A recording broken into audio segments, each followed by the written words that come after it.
देहरादून में गोवर्धन पूजा पर मंत्री जोशी ने किया पूजन। कहा, गाय गोबर गोमूत्र ग्रामीण जीवन की आधारशिला, जैविक खेती से किसानों की निश्चित बढ़ेगी आय। भैया दूज पर बंद होंगे केदारनाथ धाम के कपाट। सुबह 8:30 बजे कपाटदाम होने की प्रक्रिया। बाबा केदार की पंचमुखी डोली रामपुर होगी रवाना। बाबा की पंचमुखी डोली रामपुर।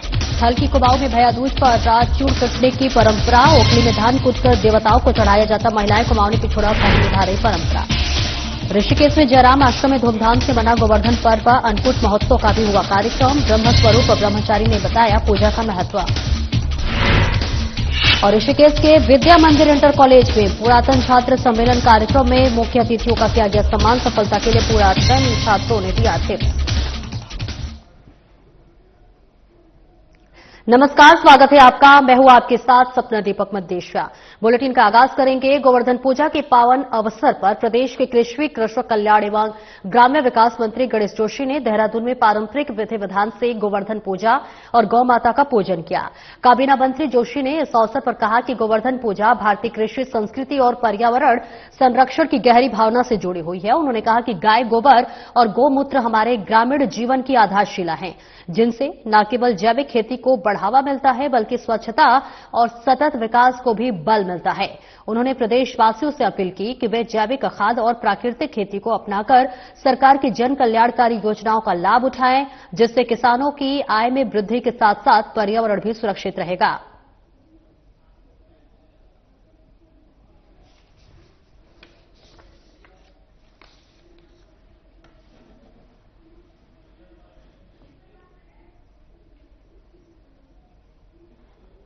सैनिक कल्याण मंत्री गणेश जोशी ने देहरादून के उनग्याल गांव स्थित निर्माणाधीन सैन्य धाम पहुंचकर निर्माण कार्य की प्रगति का निरीक्षण किया। इस दौरान उन्होंने निर्माण कार्य की प्रगति का जायजा लिया। अधिकारियों को गुणवत्ता के साथ निर्माण कार्यों को समय से पूर्ण करने के निर्देश दिए। सैनिक कल्याण मंत्री ने बताया कि 9 नवंबर को राज्य स्थापना दिवस की रजत जयंती के अवसर पर पीएम नरेंद्र मोदी के संभावित उत्तराखंड दौरे के मौके पर सैन्य धाम का लोकार्पण भी प्रस्तावित है। कहा कि सैनिकों के सम्मान में विशाल सैन्य धाम जल्द बनकर तैयार होगा। उन्होंने कहा कि यह सैन्य धाम प्रधानमंत्री नरेंद्र मोदी की परिकल्पना और धामी सरकार के संकल्प का परिणाम है, जिसे पूरा करने का सौभाग्य उन्हें मिला है। देशभर में विभिन्न स्मारकों का अध्ययन करने के बाद सैन्य धाम का सबसे बेहतर बनाया है। उन्होंने बताया है कि भारत की सेना में 2 सैनिकों की पूजा होती है, जिनमें बाबा हरभजन सिंह और बाबा जसवंत सिंह हैं। सैन्य धाम में एक म्यूजियम, थिएटर और लाइट एंड साउंड शो का व्यवस्था होगी। इस बीच जिसके माध्यम से शहीदों की वीरता के चित्र और गाथाएं प्रदर्शित की जाएंगे।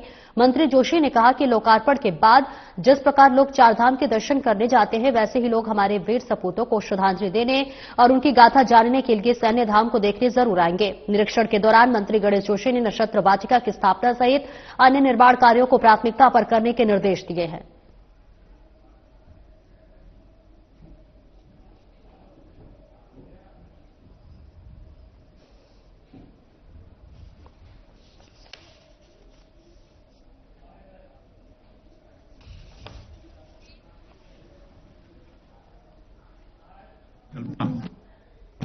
जब वो उत्तराखंड में आए थे और परेड ग्राउंड से उन्होंने कहा था ये वीरों की भूमि है, राष्ट्रभक्तों की भूमि है।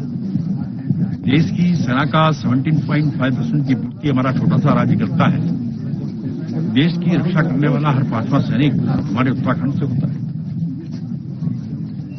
उन शहीदों के सम्मान में ये विशाल सैन्य धाम बनकर तैयार हो गया है, जो प्रधानमंत्री जी की परिकल्पना और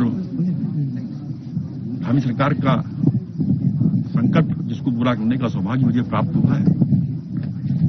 और हमने पूरे देश के स्मारकों का अध्ययन करने के बाद जो सबसे बेहतर हमने उसको यहां पर बनाया है। और धाम का मतलब एक पवित्र स्थान से होता है। भारत की सेना में 2 सैनिकों की पूजा होती है, बाबा हरभजन सिंह और बाबा जसवंत सिंह। उसके मंदिर इसमें है, म्यूजियम इसमें है, थिएटर इसमें है, लाइट एंड साउंड शो के माध्यम से वीरता की पिक्चर यहां दिखाई जाएगी। अमर जवान ज्योति जो लगातार जलेगी, लोगों को प्रेरित करेगी, उनको हमारे शहीदों की वीरता की याद दिलाएगी। और आज मैं अपने कमेटी के सदस्यों के साथ, अपने अधिकारियों के साथ इसका निरीक्षण करने आया हूं। और मैं दावा के साथ कह सकता हूं कि लोकार्पण के बाद जिस प्रकार लोग बद्री, केदार, गंगोत्री, यमुनोत्री को देखने जाते हैं, इस धाम को देखने अवश्य आएंगे। बहुत हमारे प्रेरणा स्रोत जिनकी प्रेरणा से ये बनकर तैयार हुआ है। माननीय मुख्यमंत्री जी लगातार संपर्क में हैं, क्योंकि बिहार में चुनाव चल रहे हैं, लेकिन मुझे पूरा भरोसा है जैसे उत्तराखंड से उनका विशेष लगाव है। और सौभाग्य की बात है कि हमारे राज्य को 25 साल भी पूरे हो रहे हैं। ऐसे अवसर पर हमारी वीर माताओं को, वीर नारियों को, यहाँ के वीरों को, यहाँ की जनता के, उनके प्रतिनिधियों द्वारा और विश्व प्रसिद्ध 11वें ज्योतिर्लिंग श्री केदारनाथ धाम के कपाट कल 23 अक्टूबर भैया दूज के पावन पर्व पर प्रातः 8:30 पर शीतकाल के लिए बंद होंगे। कपाट बंद होने के बाद इसी दिन बाबा केदार के पंचमुखी उत्सव डोली पहले पड़ाव रामपुर के लिए प्रस्थान करेगी। कपाट बंद होने और दिव्या डोली की विदाई को लेकर केदार सभा के अध्यक्ष राजकुमार तिवारी ने जानकारी दी। बताया कि पंचमुखी डोली अपने शीतकालीन प्रवास ओमकारेश्वर ऊखीमठ के लिए प्रस्थान करेगी। डोली का पहला पड़ाव रामपुर, दूसरा पड़ाव गुप्तकाशी और तीसरे पड़ाव के लिए अपने शीतकालीन प्रवास ओमकारेश्वर ऊखीमठ में विराजमान होगी।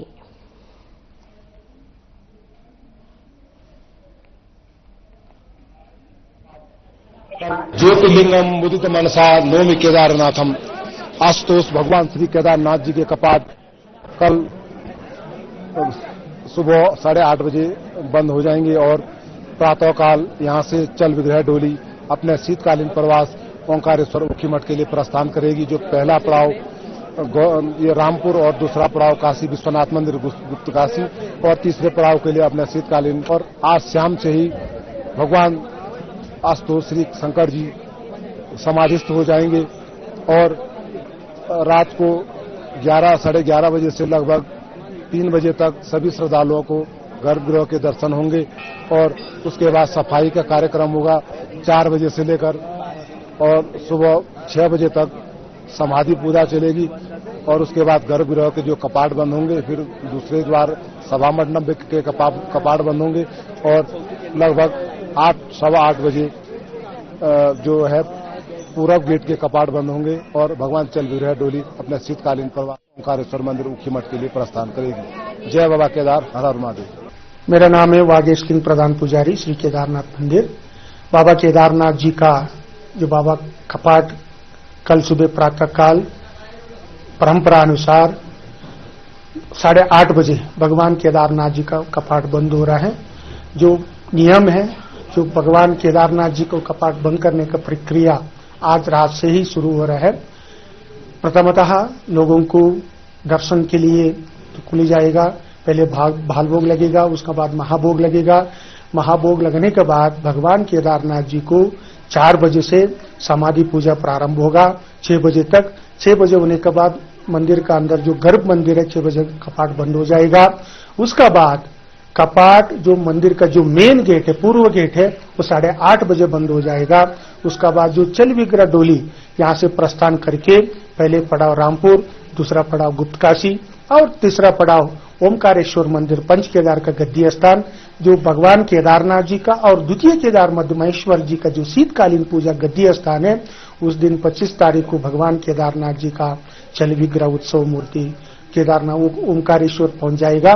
उसका बाद 6 महीने भगवान केदारनाथ जी का दर्शनार्थी जो श्रद्धालु जो दर्शन करना चाह रहे हैं ऊखीमठ में आइए, भगवान केदारनाथ जी का दर्शन करके पुनीत हो जाए, सारा कष्ट दूर हो जाएगा। भगवान केदारनाथ जी का कृपा आशीर्वाद, जैसे केदारनाथ जी का जो केदारनाथ में आके जो दर्शन करने से जो फल मिलता है, ऊखीमठ ओमकारेश्वर मंदिर में आके दर्शन करने से वही फल वही मिल जाता है। इसके लिए इस बार 23 अक्टूबर को 8:30 बजे परंपरा अनुसार कपाट बंद हो जाएगा। 25 तारीख को डोली ऊखीमठ पहुंच जाएगा। ऊखीमठ 25 तारीख से भगवान केदारनाथ जी का दर्शन प्रारंभ हो जाएगा। बोलो शंकर भगवान की जय। और आगे बढ़ेंगे जहां अगली खबर देहरादून से है। जिलाधिकारी समीन बंसल ने एक महत्वपूर्ण बैठक की है। इस बैठक के जरिए तमाम बातों का जिक्र भी किया। बता दें कि राज्य स्थापना रजत जयंती समारोह की तैयारियों को लेकर बैठक हुई। 3 से 9 नवंबर तक मनाया जाएगा रजत जयंती सप्ताह। नारी शक्ति, सुशासन, यूथ स्पोर्ट्स, पर्यावरण और जलवायु परिवर्तन सहित कई विषयों पर होंगे भव्य कार्यक्रम। डीएम ने अधिकारियों को दिए निर्देश। जहां नारी शक्ति दिवस पर स्वयं सहायता समूह और एनआरएलएम समूह द्वारा तैयार उत्पादों की लगाए गए प्रदर्शनी। इस बीच आपको बता दें, सुशासन दिवस पर ब्लॉक स्तर पर करे बृहद बहुउद्देशीय शिविर का आयोजन। जनता की समस्याओं का मौके पर ही करे समाधान। यूथ दिवस पर क्रॉस कंट्री दौड़, पैराग्लाइडिंग, हॉट बलून सहित अन्य एडवेंचर स्पोर्ट्स प्रतियोगिता का आयोजन करे। बैंकिंग सुविधाओं की जानकारी देने के लिए आरबीआई का वर्कशॉप करे।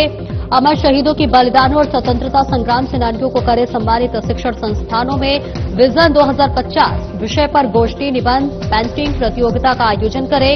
रजत जयंती सप्ताह लोक संस्कृति विकास और समृद्धि का उत्सव है, डीएस सविन बंसल ने कहा।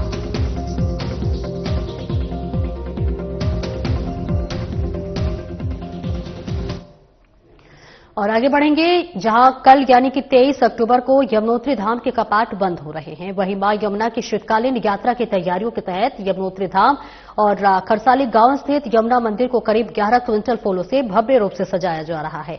यमुनोत्री मंदिर समिति के प्रवक्ता पुरुषोत्तम उनियाल ने बताया कि यमुनोत्री धाम में स्थित मां यमुना मंदिर की सजावट की जिम्मेदारी यमुनोत्री मंदिर समिति ने संभाली है, जबकि खरसाली गांव में स्थित शीतकालीन गद्य स्थल यमुना मंदिर को पुरोहित महासभा द्वारा सजाया जा रहा है। उन्होंने बताया कि दोनों ही स्थानों पर मां यमुना की विदाई और स्वागत समारोह की तैयारियां चल रही हैं। मां यमुना के मंदिरों की सजावट में गेंदा, गुलाब, रजनीगंधा, कमल और स्थानीय फूलों का प्रयोग किया जा रहा है। मंदिर समिति के अनुसार कल यमुनोत्री धाम में मां यमुना के मंदिर के कपाट शीतकाल के लिए बंद किए जाएंगे, जिसके बाद मां यमुना की डोली यात्रा पारंपरिक ढोल दमाओं और भजन कीर्तन के साथ खरसाली गांव के लिए प्रस्थान करेगी।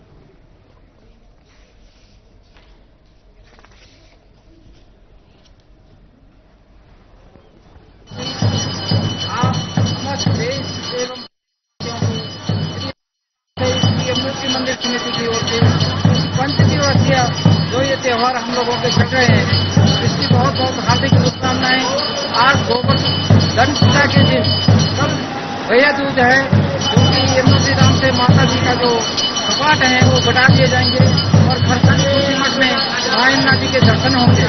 12:30 बजे जो है सुबह योग में यमुना जी के यहाँ के कपाट बनेंगे और खरसाली तुलसी मठ में यमुना जी की पूजा होगी। जय श्री यमुना। और उत्तराखंड के ग्रामीण क्षेत्रों में आज भी नए अनाज और धान को कार्तिक माह कृष्ण पक्ष की एकादशी के दिन भिगाया जाता है। उसके बाद भाई दूज के एक दिन पहले गोवर्धन पूजा के लिए दिन जो है ओखली में चूड़ कूटे जाते हैं। वर्ष भर अच्छी फसल के लिए देवी देवताओं को चूड़ कूट कर भैया दूज के दिन चढ़ाए जाते हैं।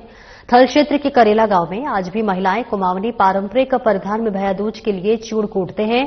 गांव के आधा दर्जन परिवार की महिलाएं कुमाऊनी परिधान आग में भीगे हुए धान को भूनकर ओखली में कूटती हैं। कुमाऊनी परिधान पिछोड़ा पहनकर चूड़ कूटने की परंपरा जो है वो आज भी एक गांव में चली आ रही है। प्रदेश में आज चूड़े कूटने की परंपरा मुख्य रूप से भाई दूज पर मनाई जाती है, जो कि दिवाली के बाद होती है। इस दौरान धान को भिगोकर भूना जाता है और फिर मुसलों से ओखली में कूटा जाता है, जिससे स्वादिष्ट चूड़ा तैयार होता है। और इस प्रक्रिया में ओखली और मुसलों की पूजा की जाती है और फिर इस चूड़े को देवताओं को अर्पित करने के बाद प्रसाद के रूप में परिवार और पड़ोसियों में बांटा जाता है।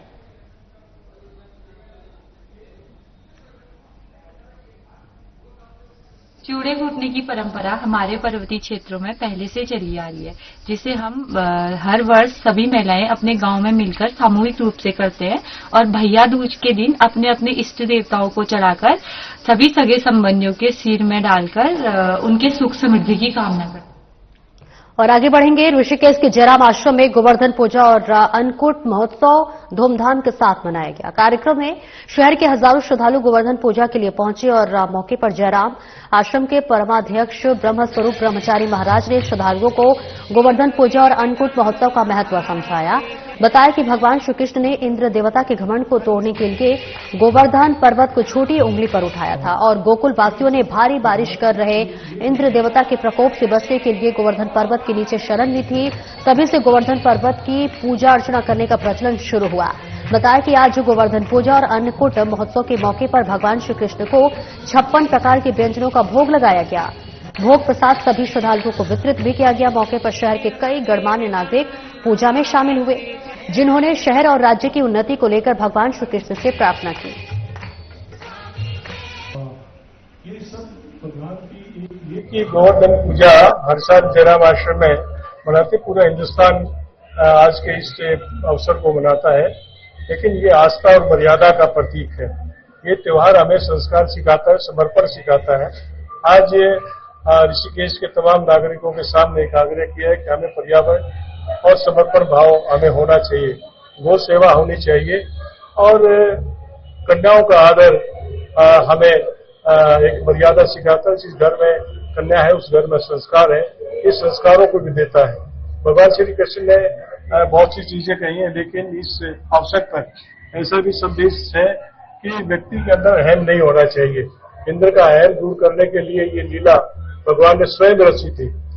भगवान जानते हैं कि मैंने किसको कैसे मुक्ति देनी है, ये सब उसी की लीला का एक फल है। लेकिन हम इंसान हैं, हमें भगवान के प्रति आस्था रखनी चाहिए और देशभक्ति भी ऐसे त्योहारों पे इसलिए भी होनी चाहिए क्योंकि ये एकता का संदेश देता है, समर्पण का संदेश देता है, प्रेम का संदेश देता है। सब लोग यहाँ ऋषिकेश के आज एक जगह इकट्ठे हुए हैं, सब प्रसन्नता चाहते हैं। प्रसन्नता का दूसरा रूप भगवान होता है। तो हम लोग हर साल इसीलिए एक भाव से, श्रद्धा से इसको मनाते हैं। और हिंदुस्तान तो ऐसे पर्वों का देश है, गुरुओं का देश है कि पूरी दुनिया को संदेश देता है कि अगर संस्कृति में संस्कारों के बीच हम चलेंगे तो हमारा जीवन भी धन्य होगा। और आगे बढ़ेंगे, जहां दीपावली पर्व के दौरान किसी भी स्थिति से निपटने के लिए दून मेडिकल कॉलेज अस्पताल की इमरजेंसी यूनिट पूरी तरह से तैयार रही है। त्योहार के मद्देनजर अस्पताल के इमरजेंसी में बर्निंग के साथ मामलों के साथ साथ मारपीट और सांस संबंधी बीमारियों से जूझ रहे कई मरीज पहुंचे। ईएमओ डॉक्टर अमित ने मरीजों की स्थिति की जानकारी दी। उन्होंने बताया कि इस दौरान इमरजेंसी में 54 मरीज बर्निंग पहुंचे। राहत की बात कह रही कि इनमें से कोई भी मरीज गंभीर अवस्था में नहीं था। डॉक्टर अमित ने बताया कि दीपावली के दौरान इमरजेंसी यूनिट में बर्निंग मरीजों के अलावा मारपीट के भी कुछ मामले आए। अस्पताल में 26 मरीज मारपीट के कारण घायल होकर पहुंचे। इसके अतिरिक्त प्रदूषण और अन्य कारणों से सांस संबंधी परेशानी से जूझ रहे कुछ मरीज भी इलाज के लिए इमरजेंसी में आए। कहा कि अस्पताल की इमरजेंसी टीम ने त्योहार के दौरान पहुंचे सभी मरीजों को तत्काल चिकित्सा सहायता प्रदान की।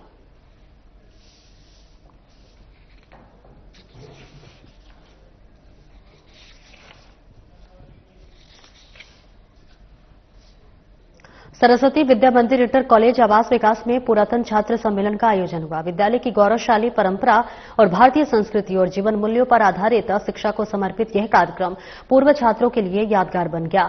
सम्मेलन का शुभारंभ विद्यालय के प्रधानाचार्य उमाकांत पद प्रबंधक डॉक्टर गौरव कुमार वाजपेयी, अध्यक्ष डॉक्टर शशि कुमार शर्मा ने दीप प्रज्वलित करके किया। कार्यक्रम में अतिथियों को शॉल ओढ़ाकर और बेज अलंकृत कर स्वागत सम्मान किया गया। डॉक्टर गौरव कुमार वाजपेयी ने छात्र छात्राओं को कहा कि सफलता के शिखर पर पहुंचने के बाद भी सतत सीखते रहना और समाज सेवा के लिए हमेशा तत्पर रहना आवश्यक है। कार्यक्रम में विद्यालय के पूर्व प्रधानाचार्य राजेंद्र प्रसाद पांडे ने सभी छात्र छात्राओं को उज्जवल भविष्य की शुभकामनाएं दी। कहा कि आप ऐसे युवा हैं जो हमारी विरासत के रूप में हमारे सामने विद्यमान है। कार्यक्रम का मुख्य आकर्षण पुरातन छात्रों का अपने गुरुजनों से आत्मीय भेंट, अनुभवों का आदान प्रदान और भावी पीढ़ी को मार्गदर्शित देना है। और ऐसे में इस मौके पर उपस्थित सभी पूर्व छात्र छात्राओं की विद्यालय की शिक्षण परंपरा और भविष्य की गतिविधियों पर विस्तार से चर्चा की और उन्होंने अपने जीवन के प्रेरणादायक अनुभव साझा किए।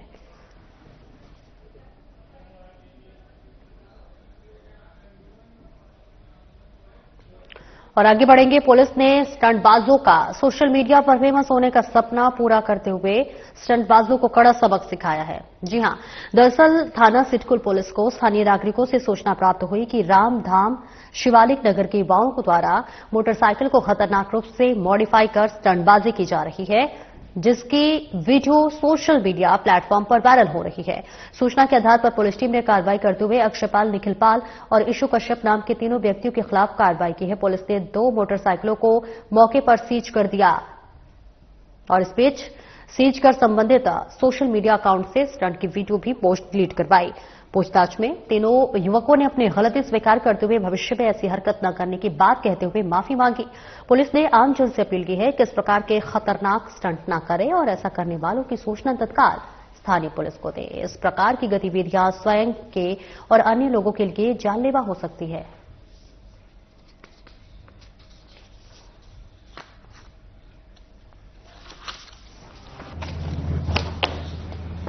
मेरा नाम अक्षय है और कल हम हम बाइक से स्टंट कर रहे थे रोड पर और हम उनकी वीडियो बना रहे थे और इंस्टाग्राम और फेसबुक पर डालते हैं और ये करना बहुत गलत है और आगे से ऐसा कभी फ्यूचर में नहीं होगा। हम उत्तराखंड पुलिस से इसके लिए माफी मांगते हैं। सॉरी, आगे से कभी नहीं। एसएसपी अजय सिंह के निर्देशों पर नगर से देहात तक दून पुलिस ने सघन चेकिंग अभियान चलाया। अभियान के दौरान पुलिस ने मुख्य रूप से यातायात नियमों का उल्लंघन करने वाले और खासकर वाहनों में दोषपूर्ण नंबर प्लेट लगाने या फिर बिना नंबर प्लेट के वाहन चलाने वाले चालकों पर कड़ी कार्रवाई की। पुलिस ने 805 वाहन चालकों के खिलाफ कार्रवाई की है। एसएसपी अजय सिंह ने बताया कि आपराधिक गतिविधियों में लिप्त व्यक्ति अक्सर दोषपूर्ण या बिना नंबर प्लेट वाले वाहनों का प्रयोग करते हैं। त्योहारी सीजन के दौरान शांति और सुरक्षा बनाए रखने के लिए ये अभियान लगातार जारी रहेगा। पुलिस ने सभी वाहन चालकों से नियमों का पालन करने और अपने वाहनों में सही नंबर प्लेट लगाने की अपील की है।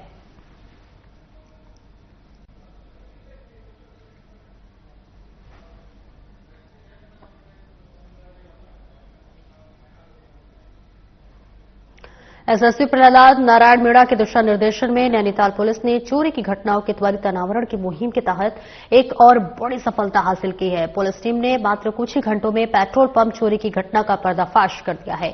थाना भीमताल क्षेत्र अंतर्गत पेट्रोल पंप पर हुई चोरी की घटना से क्षेत्र में हड़कंप मच गया। इस संबंध में थाना भीमताल में बीएनएस की धाराओं में अज्ञात के खिलाफ मुकदमा पंजीकृत किया गया। टीम ने प्रभावी सुरागसी, पतारसी और सीसीटीवी फुटेज को गहनता से जांचते हुए आरोपी की पहचान की। पुलिस ने आरोपी युगल कुमार को चोरी के माल सहित गिरफ्तार कर आवश्यक कानूनी कार्रवाई करते हुए जेल भेज दिया। आरोपी के कब्जे से 11,300 नगद, एक एटीएम कार्ड बरामद हुआ है। पुलिस की इस त्वरित कार्रवाई से स्थानीय लोगों में पुलिस की तत्परता और सजगता की सराहना की है।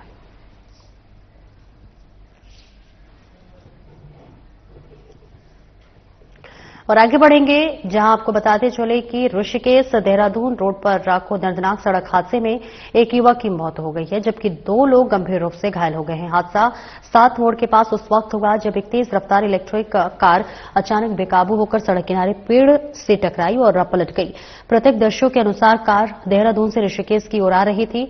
टक्कर इतनी जबरदस्त थी कि वाहन के एयरबैग खुल गए और कार बुरी तरह से क्षतिग्रस्त हो गई। स्थानीय लोगों ने तुरंत पुलिस और एम्बुलेंस को सूचना दी, जिसके बाद घायलों को अस्पताल पहुंचाया गया। मृतक की पहचान अभिषेक 25 वर्षीय पुत्र राजकुमार निवासी आदर्श ग्राम कुम्हार बाड़ा के रूप में हुई है। दोनों घायलों को प्रारंभिक उपचार के बाद उनकी गंभीर स्थिति को देखते हुए एम्स ऋषिकेश रेफर किया गया है। पुलिस के अनुसार घायलों को पहचान की प्रक्रिया जारी है। कोतवाली प्रभारी निरीक्षक कैलाश चंद्र भट्ट ने बताया है कि हादसे के बाद क्रेन की मदद से वाहन को हटाकर यातायात सुचारू किया गया। दुर्घटना के सटीक कारणों की जांच की जा रही है।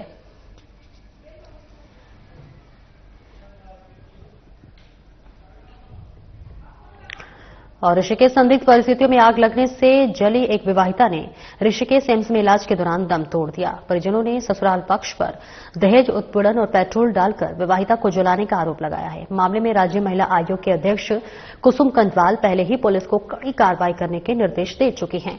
ऋषिकेश में विवाहिता की मौत के बाद परिजन कैमरे के सामने आए और उन्होंने विवाहिता की मौत पर कई प्रकार के सवाल ससुराल पक्ष पर खड़े किए। आरोप लगाया कि अक्टूबर 2024 में शादी के बाद से ही लगातार ससुराल वाले दहेज के लिए विवाहिता को प्रताड़ित करते रहे। बार बार समझाने के बाद भी दहेज लोभी अपनी हरकतों से बाज नहीं आए। स्थानीय नागरिकों ने दोनों पक्षों के बीच समझौता भी कराया, जिस पर बाद में ससुराल पक्ष के लोग मुकर गए। प्रताड़ना से पीड़ित विवाहिता ने परिजनों को एक दिन फोन कर अपने घर बुलाया। इस दौरान पति ने परिजनों को सूचना दी कि विवाहिता ने खुद पर आग लगा ली है। पहले विवाहिता को हरिद्वार के एक अस्पताल में ले जाया गया, जहां स्थिति नाजुक होने की वजह से विवाहिता का ऋषिकेश एम्स में भर्ती कराया गया। 80% जलने की वजह से पीड़िता के बचने की उम्मीद न के बराबर डॉक्टर ने बताई, जहां पर आज पीड़िता ने इलाज के दौरान दम तोड़ दिया। पीड़िता की पहचान भारती के रूप में हुई है, जिसका ससुराल जनपद हरिद्वार में है और मायका जनपद देहरादून के डोईवाला क्षेत्र में है। परिजनों ने विवाहिता की मौत पर ससुराल पक्ष के खिलाफ कड़ी कार्रवाई की मांग पुलिस से की है। पुलिस ने पोस्टमार्टम करने के बाद शव परिजनों के हवाले कर दिया है।